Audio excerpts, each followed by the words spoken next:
PSI તથા લોકરક્ષક ભરતીની લેખિત પરીક્ષામાં શું વાંચવું, કેવી રીતે વાંચવું એ વિશે આજના આ વિડીયોમાં આપણે વાત કરીશું. ખાસ કરીને વિદ્યાર્થીઓ એનસીઈઆરટી તથા જીસીઈઆરટીના પુસ્તકો વાંચવા કે કેમ, અથવા એ વાંચવાથી ચાલી જશે કે કેમ, એ પૂછતા હોય છે. તો એના વિશે આજે આપણે વિગતે વાત કરીશું. હવે એ વાત કરું એ પહેલાં મેં ગયા વિડીયોમાં જે છેલ્લે વાત કરી હતી એ વાત હું ફરીવાર કરવા માગું છું. ગયા વિડીયોમાં મેં છેલ્લે એવું કહ્યું કે આ પીએસઆઈ કે લોકરક્ષકની જે લેખિત પરીક્ષા છે એને તમે જીવન મરણનો સવાલ નહીં બનાવતા. આ પરીક્ષામાં પાસ થઈએ, લોકરક્ષક બનીએ કે પીએસઆઈ બનીએ તો જ જિંદગી છે એવું નહીં માનતા. જીવનમાં ઘણી બધી વસ્તુઓ છે. પીએસઆઈ કે લોકરક્ષક બનીએ તો જ સફળ થયા એવું હોતું નથી. અને આ વાત હું એટલા માટે કહું છું કે આ પરીક્ષાને તમે જીવન મરણનો સવાલ નહીં બનાવો તો તમારો આત્મવિશ્વાસ સારો રહેશે, તમારું ટેન્શન ઓછું થશે અને તમે તૈયારી સારી રીતે કરી શકશો અને તમારો સફળ થવાની શક્યતા વધશે. ઇવન પરીક્ષા ખંડની અંદર પણ તમે એને જીવન મરણનો સવાલ નહીં બનાવ્યો હોય અને શાંતિથી પરીક્ષા આપશો તો તમને ફાયદો થશે. એટલે આ વાત હું વારંવાર તમને કહેવાનો છું અને તમારે પણ તમારી જાતને વારંવાર યાદ કરાવવાની છે, એટલે જેથી કરીને તમે આત્મવિશ્વાસપૂર્વક ઓછી ચિંતા સાથે સારી તૈયારી કરી શકો. હવે આપણે મુખ્ય વિષય પર આવીએ તો એનસીઈઆરટી કે જીસીઈઆરટીના પુસ્તકો ચાલશે કે નહીં એનો જવાબ હું તમને ના આપી શકું, કારણ કે એક્સપર્ટ લોકો શું વાપરશે એ મને ખબર નથી. જો હું પરીક્ષા લેતો હોત તો મેં એનસીઈઆરટી જીસીઈઆરટીમાંથી અથવા એના ઉપર ભાર મૂકવા માટે મેં એક્સપર્ટને કહ્યું હોત. સાથે સાથે મેં પહેલાંના વિડીયોમાં પણ તમને કહ્યું હતું કે તમારો અભ્યાસક્રમ જે રીતે છે એ રીતે એનસીઈઆરટી અને જીસીઈઆરટીના પુસ્તકોમાંથી તમારા અભ્યાસક્રમની બધી વસ્તુ આવી નથી જતી. એટલે કેટલીક વસ્તુઓ તમારે બહારથી વાંચવી જોઈએ અને શું વાંચવી જોઈએ એની પણ જે તે વખતે મેં વિડીયોમાં વાત કરેલી છે. આજે પણ થોડી ઘણી આપણે એના વિશે વાત કરીશું. થોડા ઘણા વિષયો મને યાદ આવે છે. બધો અભ્યાસક્રમ આજે મેં નથી જોયો. આવનારા સમયમાં હું ફરી વિડીયો બનાવીશ ત્યારે બધો અભ્યાસક્રમ જોઈ લઈશ. પણ ધારો કે એનસીઈઆરટી જીસીઈઆરટીના પુસ્તકો તમને ક્યાં ખાસ ઉપયોગી થાય તો દાખલા તરીકે ઇતિહાસ એવો વિષય છે કે જેમાં તમને એનસીઈઆરટી જીસીઈઆરટી સરસ રીતે ઉપયોગી થઈ શકે. એ જ રીતે વિજ્ઞાન, ખાસ કરીને લોકરક્ષકનું જે વિજ્ઞાન છે એમાં ઘણા બધા ભાગ એવો છે કે જેમાં તમારે જીસીઈઆરટી કે એનસીઈઆરટીના પુસ્તકો વાંચવા જોઈએ. આ બે વિષય મને અત્યારે યાદ છે. આવનારા સમયમાં મને વધારે યાદ આવશે તો તમને કહીશ. પણ બીજું મારે તમને એ કહેવાનું છે કે અત્યારે જે સમય છે, હવે તમારી પરીક્ષા નજીક આવી રહી છે. 2-3 મહિનાની અંદર તમારી પરીક્ષા થશે એવું તમને પણ અનુમાન થતું હશે, મને પણ એવું અનુમાન હું કરું છું. તો જે પુસ્તકો વાંચ્યા છે એ પુસ્તકો ચાલુ રાખવા. આ સમયે નવા પુસ્તકો ઉમેરવાનું નથી, પણ આ સમયે નવું શું વાંચી શકાય એની પણ હું આગળ જતાં વાત કરીશ. બીજી વસ્તુ, એનસીઈઆરટી જીસીઈઆરટીમાંથી ના પૂછાય તો પણ તમને એનસીઈઆરટી જીસીઈઆરટીથી તમે જે સમજ કેળવી હશે એ તમને ઉપયોગી થશે. બીજું, મેં હમણાં કહ્યું એ પ્રમાણે કેટલાક વિષયો છે એવા છે કે જેમાં એનસીઈઆરટી જીસીઈઆરટી તમને ઉપયોગી થશે. દાખલા તરીકે ઇતિહાસ, બરાબર છે, અને લોકરક્ષક માટે વિજ્ઞાન. તો એક આ રહ્યું. બીજું, તમારે એનસીઈઆરટી અત્યારે નવું ના વંચાય, બરાબર, પણ જે લોકોએ માત્ર એનસીઈઆરટી જીસીઈઆરટી વાંચી છે, જો કે મેં પહેલાં પણ કહેલું છે અને તમે લોકોએ પણ એ સમજ સાથે જ વાંચ્યું હશે, પણ જે લોકો માત્ર એનસીઈઆરટી જીસીઈઆરટી વાંચ્યું છે એ લોકોએ અત્યારે માહિતી આધારિત મટિરિયલનો ઉપયોગ કરી લેવો જોઈએ. કોઈ ગાઈડ છે કે કોઈ એવું સાહિત્ય કોચિંગે બનાવ્યું છે કે બીજા કોઈ પબ્લિકેશને બનાવ્યું છે કે તમારા આગળના વિદ્યાર્થીઓએ બનાવેલું છે, તો એ તમે અત્યારે ઉમેરી શકો, કારણ કે હજુ સમય છે. પણ એ તમારું બહુ ટૂંકું હોવું જોઈએ. આખું એનસીઈઆરટી જે રીતે વાંચતા હતા એ રીતે નવું સાહિત્ય અત્યારે ના ઉમેરાય. એનસીઈઆરટીની નવી ચોપડી પણ ના ઉમેરાય, અથવા એનસીઈઆરટી જેવી બીજી નવી ચોપડી પણ ના ઉમેરાય. અત્યારે જેમાં ટૂંકી માહિતી હોય, ટૂંકી નોંધ હોય, માત્ર માહિતી હોય એવી વસ્તુઓ અત્યારે તમે ઉમેરી શકો. પછી એનસીઈઆરટી જીસીઈઆરટી સિવાય શું વાંચવું એ નક્કી કરવા માટે તમારે ભૂતકાળના પેપરો જોવા જોઈએ. ભૂતકાળના લોકરક્ષકના પેપર છે, પીએસઆઈના પેપર છે, તલાટી જુનિયર ક્લાર્કનું પેપર છે, પછી એ જ રીતે હમણાં એસટીઆઈનું પેપર જે અમે જીપીએસસીમાં હતું, બરાબર છે. તો આવા પેપરો જુદા જુદા લોકોએ કાઢેલા છે, એટલે એ વાંચવાથી તમને ખબર પડશે કે તમે શું વાંચવું જોઈએ તમારે, એટલે એનો તમે ઉપયોગ કરી શકો. મેં અગાઉ કહ્યું એમ ફરીવાર કહું છું કે અત્યારે જે કંઈ વાંચો, નવું વાંચવાનું પકડો તો એ ટૂંકું હોવું જોઈએ અને વારંવાર વાંચી શકાય એવું હોવું જોઈએ અને વારંવાર વાંચવું પડે. હવે હું પેલી જીસીઆરટી અને એનસીઆરટી અથવા કોઈપણ પુસ્તક વાંચવાની રીત હતી અત્યારે રિપીટ કરું છું. એ એટલા માટે રિપીટ કરું છું કે અત્યારે આપણે એવું કેમ ના વાંચવું જોઈએ એની વાત કરું છું. અને સાથે સાથે જે લોકો બીજી પરીક્ષા પણ આપી રહ્યા છે તો એ પુસ્તક કેવી રીતે વાંચવા જોઈએ એની વાત એમને માર્ગદર્શન મળી જાય.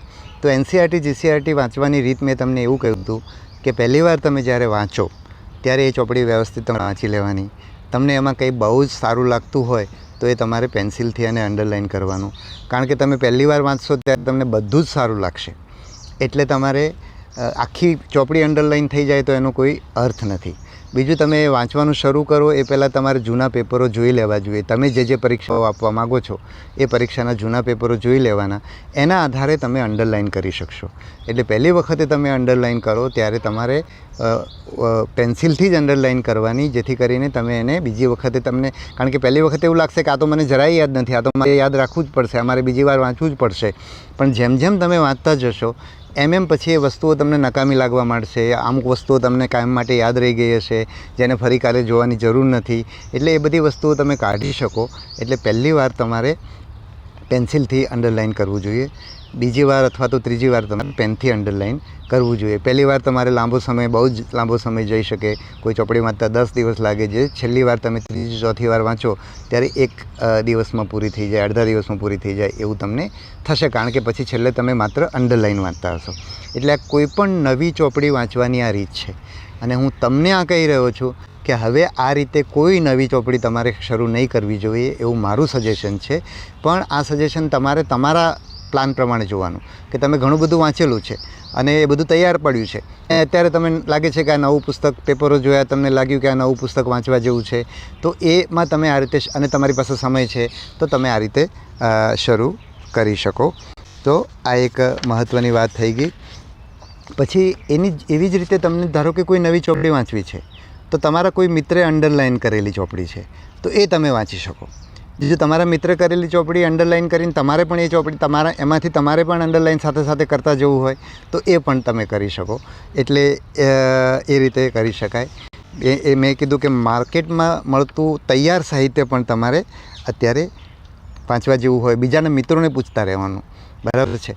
પેપરોના આધારે એમણે અભ્યાસ કર્યો હોય તો એમની મદદ લઈને એ રીતે કરવું જોઈએ.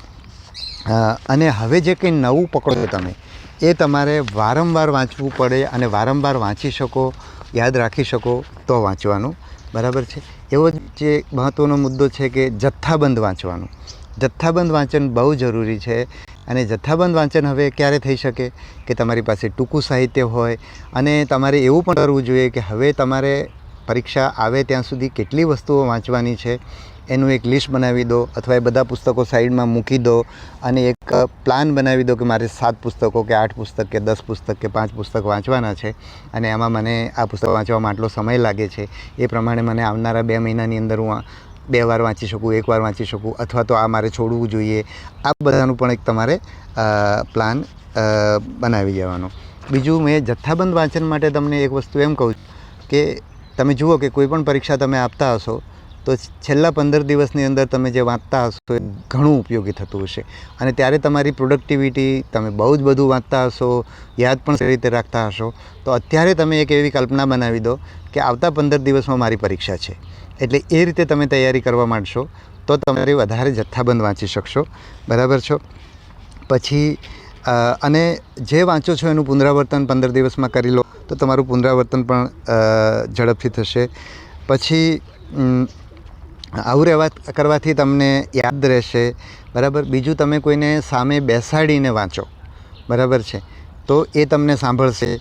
એ રીતે પણ તમે વાંચી શકો. બીજું, તમે જો દૂર દૂર રહેતા હો, તમારો મિત્ર છે જુદી જગ્યાએ રહે છે, તો તમે ફોનથી પણ સામે બેસવાની સ્થિતિ ઊભી કરી શકો. બીજું, તમારે વાંચવાનો સાથી ના મળે તો બહુ સારું, બરાબર છે. પણ જો તમને વાંચવાનો સાથી નથી મળતો તો તમારા ઘરની કોઈ એક વ્યક્તિ છે, તમારી ભાઈ છે, બહેન છે, પત્ની છે, પતિ છે, એને પણ તમે સામે બેસાડીને સંભળાવશો તો તમને યાદ રહેવાનું પ્રમાણ સારું રહેશે, બરાબર. બીજું, કામનું જ હોય અને યાદ ન રહેતું હોય તો તે ટીક કરીને રાખો. દાખલા તરીકે તમે 25 પાનાનું કે 50 પાનાનું સાહિત્ય છે કે જેમાં ટૂંકી નોંધ છે, એમાંથી ઘણી વસ્તુઓ તમને ઇઝીલી યાદ રહી જશે. બરાબર છે. એક તો વારંવાર વાંચો એટલે યાદ રહેશે. બીજું, અમુક વસ્તુ તમે વારંવાર વાંચવા છતાં પણ યાદ નથી રહેતી, તો એને અલગથી ટીક કરી દો. એટલે પછી એટલી યાદ રાખવા માટે થઈને આખી વસ્તુ ફરી ના વાંચવી પડે. એટલે અલગથી ટીક કરી અને એને વારંવાર વાંચો તો એનાથી પણ તમને યાદ રહેશે. બીજું, તમે વાંચવામાં જે તમે સાથી પસંદ કરો છો એ તમારો સાથી છે એક તમારા કરતાં તમારી સ્પીડવાળો હોવો જોઈએ. બરાબર છે. એટલે જેથી કરીને એવું એ બહુ ધીમો હોય તો તમારો સમય બગડે, એ બહુ ઝડપી હોય તો તમારો આત્મવિશ્વાસ ઓછો થાય. એટલે તમારે તમારી કક્ષાનો, તમારી સ્પીડનો, તમારી ઝડપનો એવો સાથી તમારે પસંદ કરવો જોઈએ. બીજું, તમને નિરાશ ના કરે, તમને નકારાત્મકતા ના આપે એવો સાથી તમારે પસંદ કરવાનો. પછી મેં તમને આમ તો કહ્યું જ છે કે માત્ર એનસીઈઆરટી જીસીઈઆરટી ઉપર આધાર ન રાખીએ અને તમે લાંબા સમયથી એનસીઈઆરટી જીસીઈઆરટી વાંચતા હશો તો હવે તમે એ તબક્કે પહોંચ્યા હશો કે એનસીઈઆરટી જીસીઈઆરટી તમે આમ બહુ ચપટીમાં પૂરી કરી દેશો. એક દિવસમાં 1 કે 2 એનસીઈઆરટી તમે પૂરી કરી દીધી હોય જો તમે પ્રોપર અંડરલાઇન કરેલું હશે અને વારંવાર વાંચેલું હશે તો એ પણ તમને બીજી વસ્તુઓ વાંચવા માટેનો સમય આપશે, બીજા પેપરો કરવાનો સમય આપશે. બરાબર છે. પછી અને હું બહુ સ્પષ્ટપણે માનું છું કે એનસીઈઆરટી જીસીઈઆરટી તમે વાંચી હશે તો તમને ચોક્કસ ફાયદો થશે. અને કેટલાક વિષયો તો એવા છે કે જે એનસીઈઆરટી જીસીઈઆરટીમાંથી જ આવશે. બરાબર છે. પણ માત્ર એનસીઈઆરટી જીસીઈઆરટી ઉપર આધાર નહીં રખાય. બરાબર છે. પછી સામાન્ય રીતે તમારું પેપર જનરલી બેલેન્સ આવતું હોય એટલે તમે આ ઘણું બધું વાંચ્યું હશે તો તમને ચિંતા કરવાની જરૂર નથી. પણ ક્યાંક એવું બને કે તજજ્ઞ મહેનત ના કરે એવો નવો તજજ્ઞ આવી ગયો તો એણે ક્યાંકથી ઉઠાવી લીધું તો એ તમારા હાથની વાત નથી. તમારા હાથની વાત એટલી જ છે કે તમારે જે કરવાનું છે તમે કરી લીધું.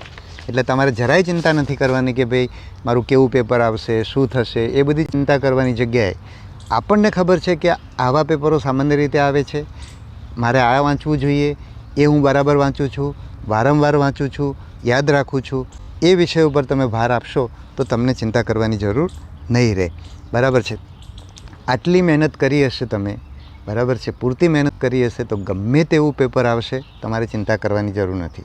બીજું, અત્યાર સુધી બરાબર મહેનત નથી કરી એવું તમને લાગતું હોય તો 2-3 મહિના ચોટી બાંધીને બેસી જશો, સારી જ મહેનત થશે. બરાબર છે. એવા ભાવ સાથે તૈયારી કરશો તો તમારી મહેનત સારી જ રહેશે. એટલે તમે એ રીતે પણ સરસ તૈયારી કરી શકશો ને સરસ તમારું મન સરસ રહેશે તો તમે સરસ પરીક્ષા આપી શકશો. પછી તમારા હાથમાં શું છે? તમારા હાથમાં તૈયારી છે. બરાબર છે. એટલે તમારાથી થાય એ તમારે શ્રેષ્ઠ કરી લેવાનું અને પછી કુદરત ઉપર છોડી દેવાનું. અને એના પછી તમારું નથી થતું તો એમ માનવાનું કે તમારા માટે કુદરતે બીજું કંઈક સર્જેલું છે. બરાબર છે. તમારા માટે આના કરતાં વધારે સારી તક છે એવું માની લેવાનું. એટલે ફરીવાર આ બધી વસ્તુ રિપીટ કરું છું કે પેપર કેવું આવશે, એનસીઈઆરટીમાંથી આવશે નહીં આવે, એ બધી ચિંતા કરવાની જગ્યાએ મારે જે કરવાનું છે મેં તમને અત્યારે કીધું છે, ભૂતકાળમાં કીધું છે, તમારા મિત્રો પાસેથી સાંભળ્યું હશે. બરાબર છે. તો એ બધા પાસેથી તમે જે નક્કી કર્યું છે કે મારે આટલું તૈયાર કરવાનું છે, એટલું મારા હાથમાં છે, એટલું આપણે કરી લેવાનું, બાકીનું કુદરત ઉપર છોડી દેવાનું. અને કુદરત જે કરે એ શ્રેષ્ઠ કરશે એવો ભાવ રાખશો તો એ પણ તમારો આત્મવિશ્વાસ વધારશે, એ પણ તમને મહેનત કરવામાં અનુકૂળતા ઊભી કરશે. એટલે એ રીતે તૈયારી કરવાની.